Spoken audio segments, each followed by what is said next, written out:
আমি এই মুহূর্তে আছি প্রায় ২,৫০০ বছরের পুরনো একটি নগরীর উপরে। আমার ঠিক পায়ের নিচেই লুকিয়ে আছে এই নগরী। এখানে একসময় রাস্তাঘাট ও বাজার ছিল, যা আজ ধ্বংসপ্রায়। নরসিংদীর বেলাব উপজেলায় খোঁজ পাওয়া যায় এই প্রাচীন নগরীর, যা উয়ারি বটেশ্বর নামে পরিচিত। ১৯৩৩ সালে শ্রমিকরা মাটি খনন করার সময় খুঁজে পান একটি কলসি, যাতে ছিল বঙ্গভারতের প্রায় ৩০টি রৌপ্য মুদ্রা। এরপর থেকে শুরু হয় প্রত্নতান্ত্রিক সংগ্রহ।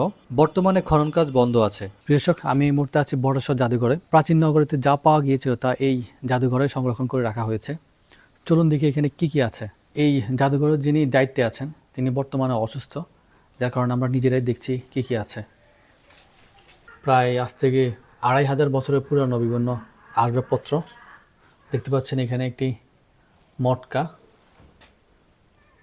এখানে দেখতে পাচ্ছেন বিভিন্ন গহনা, প্রাচীন প্রাচীন আমলে ব্যবহৃত বিভিন্ন গহনা। এখানে এখানে দেখতে পাচ্ছেন বিভিন্ন মুদ্রা, যা প্রায় আজ থেকে ২,৫০০ বছর আগে ব্যবহৃত হতো।